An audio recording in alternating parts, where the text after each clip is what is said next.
Millbrook, Pennsylvania. St. Agnes Medical Center, room 214. That's where I learned that money doesn't test people. Waiting does. My daughter's husband didn't fail because he found out what I had. He failed because of what he did while he still thought I had nothing. Welcome to Dad's Pure Revenge. I'm glad you're here. If you're watching this from your kitchen table tonight, or on a break at work, drop where you're tuning in from down in the comments. I like knowing who's listening. And if stories about fathers who stay quiet and still come out ahead speak to you, go ahead and hit subscribe. This one's got some turns in it. Stay with me. My father, Harold Whitfield, ran a scrapyard on Route 9 for 41 years. Whitfield Metal Recovery, a chain-link fence, a busted forklift he never replaced because he liked fixing it himself, and a dog named Rusty who lived to 19 years old on turkey sandwiches. Dad snuck him. He wasn't a rich man to look at. He wore the same brown Carhartt jacket to church and to the yard, didn't matter which. But he read the market pages every night at the kitchen table with a magnifying glass, and he'd been buying small pieces of good companies since 1974. My daughter Natalie loved that man like he hung the moon. Every Sunday from the time she could walk, she'd ride out to the yard with him, and he'd let her weigh copper on the old scale and keep the number in her head like a secret. When she was 11, she spent a whole summer collecting cans just so she could hand him a coffee can full of nickels for what she called her share of the business. He never let on that a coffee can of nickels meant nothing to him. He took it like it was the deed to the place.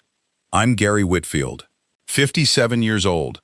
I own Whitfield Hardware on Chestnut Street, a shop my dad helped me open back when I was 26 and didn't know a lick about running a register.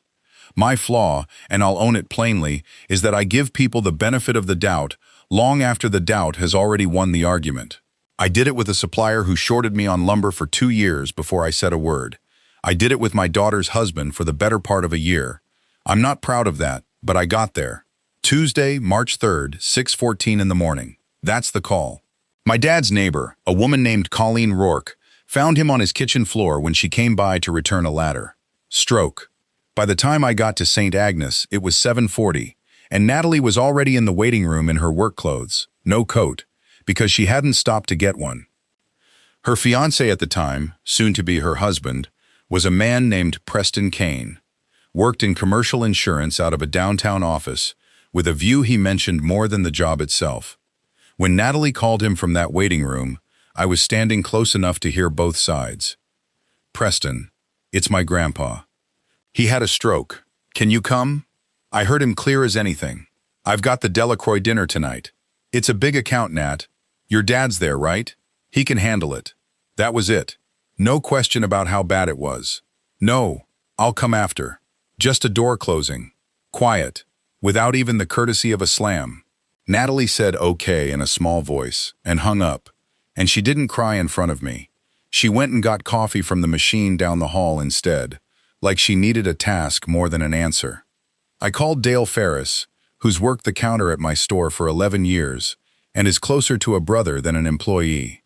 It was 7:52 in the morning. I said, Dale, I need you to close the shop. I'm at St. Agnes. He said, already grabbing my keys, and he was there by 8:20 with 2 coffees and a phone charger because he'd noticed my battery was at 9% before I had. Nobody asked him to do that. He just did it, the way he always did. Dad survived. Weakness on his left side, some trouble with words that came back slower than the doctors promised, but did come back. I sat with him most evenings that spring. Natalie came when she could, though Preston's schedule seemed to eat more and more of her time. I noticed it. I didn't examine it yet. I just let it sit there, the way you let a stain sit on a shirt you're not ready to throw out. What I did notice, because Dad mentioned it half-joking one evening, in that slow rebuilt voice of his, was that Preston had called him directly. Twice. Asking about the scrapyard's revenue for a family financial picture, he'd said, now that we're all going to be family. Dad thought it was thoughtful. I thought it was strange that a man planning a wedding was asking a man in a hospital bed about his books. My father passed on August 19th, peacefully, in his sleep, 11 days before Natalie and Preston's wedding. The funeral was small. Dale closed the shop again without being asked. Preston wore a good suit and shook hands like he was working a room, and I watched him do it and said nothing. The will named me executor. Harold Whitfield had turned that stack of nickels and dimes stock purchases into something none of us had guessed at. Just over $9 million, mostly in shares he'd never once bragged about owning.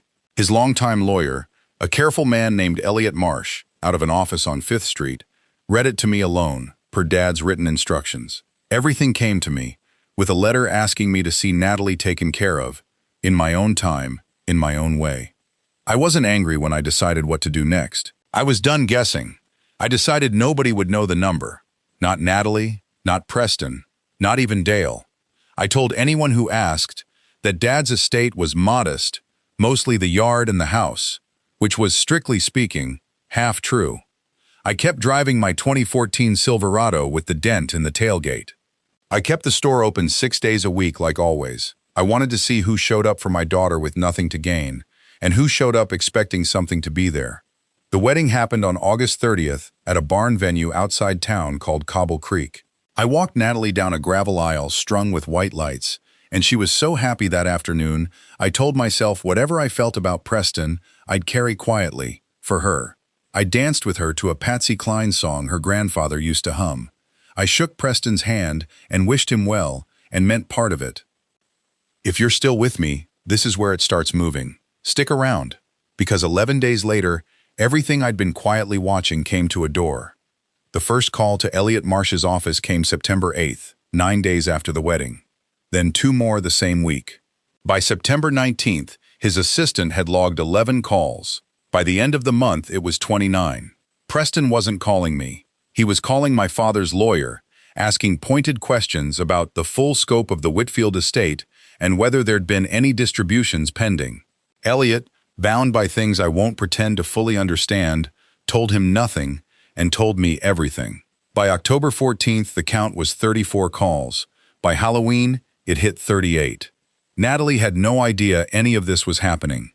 She was planning a life, picking out curtains for a rental on Ash Grove Lane, texting me pictures of paint chips. She had no idea, but she would. November 6th, a Friday, 5:50 in the evening. I was locking the shop when my phone buzzed with a text from Preston. Stopping by tonight. Bringing someone to make things official. Should only take 10 minutes. He showed up at my house on Larkspur Road at 6:40, with a folder under his arm and a stranger beside him, a soft-spoken older man named Thomas Duckworth, a notary, who introduced himself with a handshake that felt like an apology before anything had even started. We sat at my kitchen table, the same table, more or less, that my father used to read his market pages on. Preston slid a document across to me before I'd even offered coffee. "It's just a formality," he said. "A gift acknowledgement, recognizing an advance on Natalie's inheritance, so the paperwork's clean going forward. Standard stuff for families like ours now." I looked at it. It wasn't a gift acknowledgement.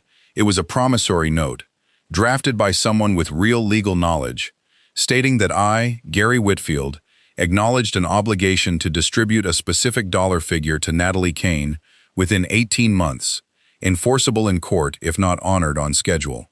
The figure written in was $4.5 million, exactly half of a number I had told absolutely no one. I didn't raise my voice. I didn't need to. "Where'd you get this number, Preston?" He didn't answer right away. Thomas Duckworth, the notary, shifted in his chair. "Mr. Kane told me this was a routine signature between family," he said slowly, "for an already agreed transfer. I wasn't told there was a dollar amount in question that hadn't been discussed with the other party." "There hasn't been," I said. "This is the first I've heard any figure at all. From anyone." Preston's jaw tightened, just slightly. "It's an estimate, based on public property records and the scrapyard's filings. I did some homework, that's all." "You did homework on my father's finances," I said, while he was in a hospital bed learning to talk again. "And you did more homework after he died. 38 phone calls to his lawyer, Preston. I have the log." The color left his face the way water leaves a sink. Not all at once, just steadily, until there was nothing left in it. Thomas Duckworth closed his folder without being asked, and said quietly that he wouldn't be notarizing anything tonight. That in fact, he had concerns about being brought into a document without full disclosure to both parties, and that he'd be filing a report with the State Notary Commission the following morning. He shook my hand on his way out. He didn't shake Preston's. I called Natalie the next morning. Saturday, November 7th, 9:15. I didn't accuse. I just told her what happened. Laid the document on the table between us when she came over. Showed her the call log Elliot had printed for me. I watched my daughter go quiet in a way I'd never seen. Not crying, just still. The way a pond goes still right before the wind picks back up. He asked me things, she said finally. Back before the wedding, what Grandpa's yard was really worth. I thought he was just curious. I thought that's what people in love do. Get curious about each other's families. Some do, I said, for the right reasons. She left Preston 6 weeks later, not because I told her to, I never once did, but because once she saw the shape of it clearly, she couldn't unsee it. The notary complaint led to a formal review of Preston's conduct. Whatever came of it wasn't mine to chase, and I let it go where it went. Elliot Marsh handled the estate exactly as my father intended, in its own time. I told Natalie the real number in December, sitting at that same kitchen table. $9 million. She put her hand over her mouth and didn't say anything for a long moment, and then she said, Grandpa never once acted like he had that. That was the whole point of him, I said. We used part of it to build a small trade school addition onto the community center on Route 9, not far from where the scrapyard used to stand. Welding, small engine repair, the kind of work that gave a man like my father his start. We named the workshop after him. Natalie cut the ribbon in April, in a good blue coat that used to be her grandmother's, and I stood at the back of the crowd with Dale beside me, and neither of us said much, because there wasn't much that needed saying.